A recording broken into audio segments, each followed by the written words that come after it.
Hello guys, welcome back to my Mamun's mini kitchen. আপনারা কাঁকরোল তো অনেকভাবেই খেয়েছেন। আজ আমি আপনাদের তৈরি করে দেখাবো কাঁকরোলের বড়া কিভাবে বানাতে হয়। তার জন্য এখানে আমি দুটি কাঁকরোল নিয়ে নিয়েছি এবং তার দু সাইড কেটে ছুরির সাহায্যে একটু ঘষে নিয়েছি, যাতে কাঁকরোলের গায়ে যে কাটা কাটা ভাবটা আছে সেটা চলে যায়।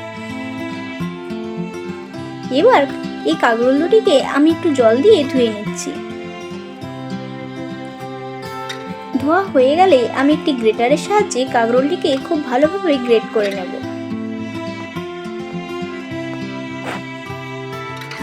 আর আপনারা যদি আমার চ্যানেলে নতুন হয়ে থাকেন তাহলে অবশ্যই আমার চ্যানেলটিকে সাবস্ক্রাইব করে দিয়ে পাশে থাকা অল বেল আইকনটিকে প্রেস করে দিবেন। আপনারা দেখতেই পাচ্ছেন এখানে আমি কাঁকরোলের যে শক্ত অংশটা সেটা বাদ দিয়ে দিয়েছি। এবার এর উপর দিয়ে দিলাম কিছুটা মসুর ডাল বাটা, পেঁয়াজ কুচি, আর এই তিনটি উপকরণকে আমি খুব ভালোভাবে মিশিয়ে নিচ্ছি।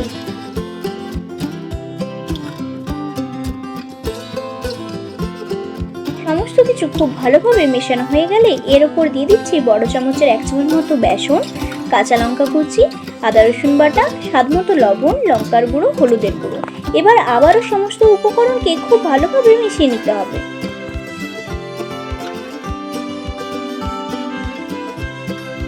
আপনারা দেখতেই পাচ্ছেন মিশ্রণটি আমি একটু শক্ত করে মেখে নিয়েছি। এবার এর থেকে কিছু করে অংশ নিয়ে আমি এর শেপ দিয়ে দেবো। আপনারা আপনাদের ইচ্ছে মতো শেপ দিতে পারেন, কিন্তু এখানে আমি চৌকাকৃতির শেপ দিচ্ছি যাতে দেখতে জিনিসটা ভালো লাগে।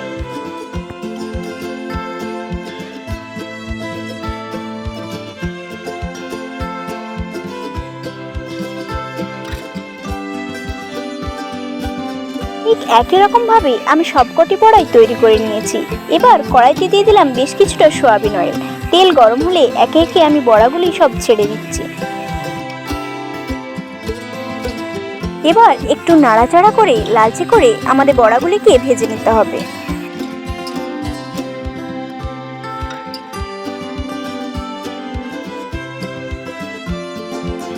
সবকটি বড়াই আমার খুব সুন্দরভাবে ভাজা হয়ে গেছে।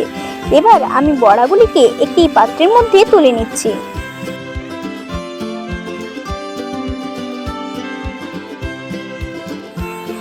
আমার ভিডিওটি যদি আপনাদের ভালো লেগে থাকে তাহলে অবশ্যই শেষে একটি লাইক, কমেন্ট এবং শেয়ার করে যাবেন।